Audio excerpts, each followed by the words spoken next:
जय माता दी दोस्तों। आप सभी को नवरात्रि के तीसरे दिन पर बहुत सारी शुभकामनाएं। आज हम आदिशक्ति के उस स्वरूप की वंदना करेंगे जो शांति और वीरता का अद्भुत संगम है, यानी कि माँ चंद्रघंटा की। इनके मस्तक पर घंटे की आकार का आधा चंद्रमा सुशोभित है, जिसकी दिव्य ध्वनि से ही समस्त नकारात्मक शक्तियाँ और असुर थर-थर कांपते हैं। आज के इस वीडियो में हम माँ दुर्गा के स्वरूप की गहराई, यानी कि उनकी पूजा की बारीकियां और उस महायुद्ध की कथा जानेंगे जिसने ब्रह्मांड को असुरों के आतंक से मुक्त कराया था। माँ चंद्रघंटा का वर्ण स्वर्ण के समान चमकीला है। उनके 10 हाथ है और वे शेर पर सवार है। क्या आप जानते हैं कि माँ चंद्रघंटा के हाथों में मौजूद शस्त्र हमें क्या सिखाते हैं? उनके हाथों में त्रिशूल, गदा, तलवार और धनुष बाण है, जो दुष्टों के संहार को अन्याय के विरुद्ध खड़े होने का प्रतीक है।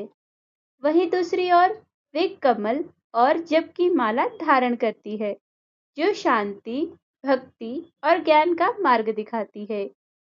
माँ का यह रूप हमें सिखाता है कि एक भक्त को स्वभाव से सौम्य होना चाहिए, लेकिन समय आने पर अन्याय के विरुद्ध वीर बनने का साहस भी रखना चाहिए। इस साल नवरात्रि का तीसरा दिन 21 मार्च 2026 दिन शनिवार को पड़ रहा है, तो इसका अभिजीत मुहूर्त होगा दोपहर 12:05 से 12:52 तक। यह समय कलश पूजन और मुख्य आरती के लिए अत्यंत श्रेष्ठ है। विजय मुहूर्त जो होगा वो होगा दोपहर 2:28 से 3:16 तक। आज अश्विनी नक्षत्र रहेगा, जो नई शुरुआत और आरोग्य के लिए उत्तम माना गया है। राहु काल का समय जो होगा वो होगा सुबह 9:25 से 10:55 तक। इस दौरान आपको कोई भी नया मांगलिक कार्य या संकल्प नहीं लेना है। अब बात कर लेते हैं पूजा विधि के बारे में। आज के दिन स्लेटी या फिर ग्रे या चमकीले भूरे वस्त्र पहनना बहुत शुभ है। गंगा जल के सव्य और पूजा स्थल को पवित्र रखें। माँ चंद्रघंटा को कुमकुम और अक्षत का तिलक जरूर लगाएं। माँ को लाल गुलाब या फिर चमेली के फूल अर्पित करना विशेष फलदायी होता है। माँ को दूध और दूध से बनी मिठाई जैसे कि बर्फी, मलाई या फिर खीर का भी भोग लगाया जाता है। यदि आप जीवन में शांति चाहती है, तो आज माँ को गाय के दूध से बनी खीर जरूर चढ़ाएं।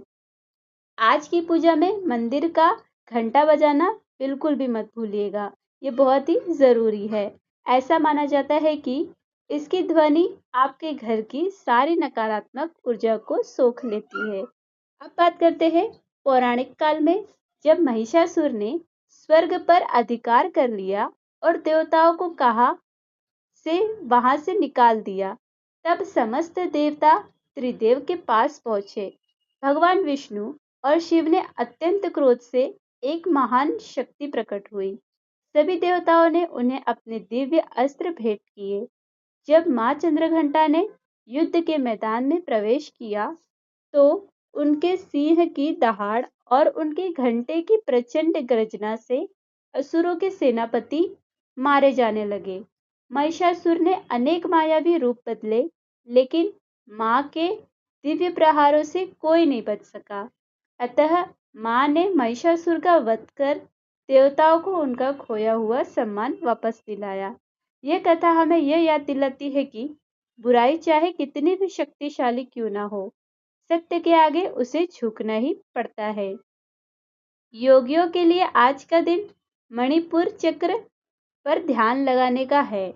इस चक्र के जागृत होने से व्यक्ति का आत्मविश्वास बढ़ता है। माँ की कृपा से भक्त को दिव्य सुगंधियों का अनुभव भी होता है और उसे भविष्य की घटनाओं का आभास होने लगता है। अगर आप एकाग्रता बढ़ाना चाहती हैं, तो माँ का ध्यान आपके लिए वरदान साबित होगा। आखिरी में क्षमा प्रार्थना और समापन करेंगे। पूजा के बाद माँ की आरती करें और यह क्षमा प्रार्थना जरूर बोले, हे माँ, मैं आपके मंत्र, तंत्र और पूजा विधि नहीं जानती। मैंने जो भी टूटी-फूटी भक्ति की है, उसे स्वीकार करें और मेरे परिवार पर अपनी कृपा दृष्टि बनाए रखें। उम्मीद है दोस्तों, आपको माँ चंद्रघंटा की यह जानकारी पसंद आई होगी। कमेंट में जय माँ चंद्रघंटा लिखकर अपनी हाजिरी जरूर लगाइएगा। कल हम जानेंगे माँ कुष्मांडा की दिव्य लीला। माँ आपकी झोली खुशियों से भर दे। जय माता दी। अगर आपको वीडियो पसंद आई हो तो हमारे चैनल को लाइक, शेयर एंड सब्सक्राइब ज़रूर कीजिएगा। धन्यवाद।